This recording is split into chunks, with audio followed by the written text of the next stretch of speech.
As we said in the previous video, Ukraine has changed the game against the Russian aggressor, and again with smart tactic has found a way to counter Russian advantage in weapons and manpower. The Ukrainian Navy struck a Russian gas platform in the Black Sea, which housed technical reconnaissance equipment and up to 40 personnel. The platform is still burning. Group 13, warriors from the Special Unit of Ukrainian Defense Intelligence have destroyed yet another Russian vessel in Russian-occupied Crimea, a high-speed boat of the Tunets type with a Magura V-5 marine drone. During the operation, 3 more Russian vessels were damaged. Defense intelligence will clarify their type. This is not the first Russian Tunets, tuna, that Ukrainian Defense Intelligence hunted down. They destroyed 2 of these in May and damaged 2 more. High-speed transport landing craft of the KS-701 Tunets project were used by Russians in the occupied Crimea for patrolling the water area and logistics.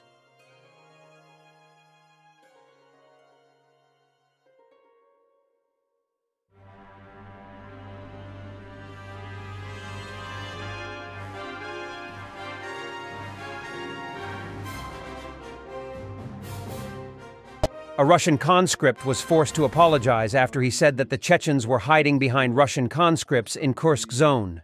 He was forced to apologize with Akhmat Kadyrov's flag in the background. Priorities. Здравствуйте. Хотел объяснить ситуацию с Курском и про Ахмат. То, что я говорил, то, что Ахмат находится сейчас единственным со срочниками.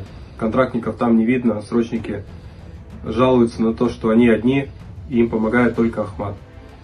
Несут потери, Ахмат им помогает.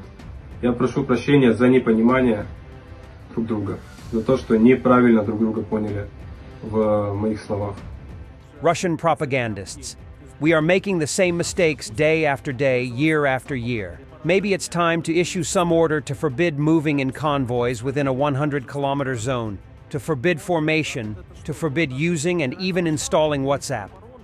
Our airfields and aircraft have no reinforced concrete shelters.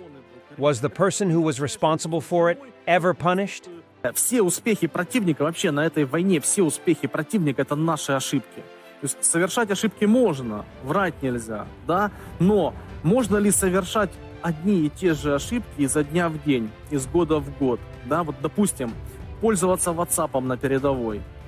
Допустим, снова строиться в колонны, двигаться в колоннах в зоне поражения огневыми средствами противника, устраивать построения также в зоне поражения.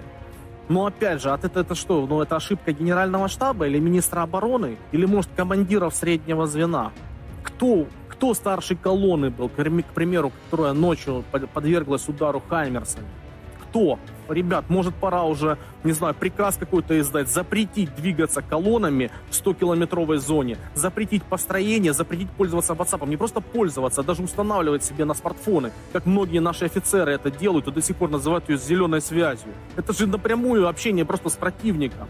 Это ты общаешься просто с женой, вот нас тут противник повредил, или там дождь прошел, мы промокли, если противник завтра пойдет, ну нам как бы хана, да, и противник это читает в режиме онлайн. Вот, и потом мы читаем, наши разведчики читают в сводках противника эти все переписки, да, и противник этим пользуется. Вот, и повторюсь, удар был нанесен хаймерсами, используются те же Брэдли, да, или МРАПы, американское оружие уже на территории, пусть всеми признанными, да, вот на российской территории. Может, пора нам уже сбивать беспилотники в Черном море, которые корректируют удары беспилотников и ракет по Крыму. Может, нам все-таки пора уже что-то делать. Потому что, повторюсь, все успехи противника не с того, что противник такой супер умный, а потому что мы совершаем одни и те же ошибки раз за разом. И об этом нужно говорить, их нужно исправлять. Колонна может быть, и в уставе есть это, что машина должна минимум 100 метров в зоне поражения огневыми средствами противника. Колонна должна двигаться, а уж тем более останавливаться. Там дистанция от 100-150 метров до машин, а не так плечо к плечу с одной стороны и с другой стороны обочины. И так далее. И это же постоянно происходит. Те же построения. Вот на это нужно, понятно, это не вина генерального штаба, это не вина министра обороны, но на это нужно обратить внимание. Те же железобетонные укрытия. Наказали человека, который... У нас аэродромы без укрытий, у нас авиация без укрытий железобетонных. Наказали человека, который за это отвечал когда-то хотя бы. Today, as a result of a raid of the main Directorate of Intelligence of Ukraine Special Forces on the occupied Kinburn Spit, 6 units of enemy armored vehicles were destroyed and about 3 dozen occupiers were eliminated.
Thanks for watching, and don't forget to subscribe. Also, if you want to support Warthog Defense, please become our member and get early access to new videos, exclusive members-only videos, and become administrator in comment section. The membership link is in the description. Rescues every day. We had a guy last week, it's 6 rescues in 6 days. You know, he's doing the job every day.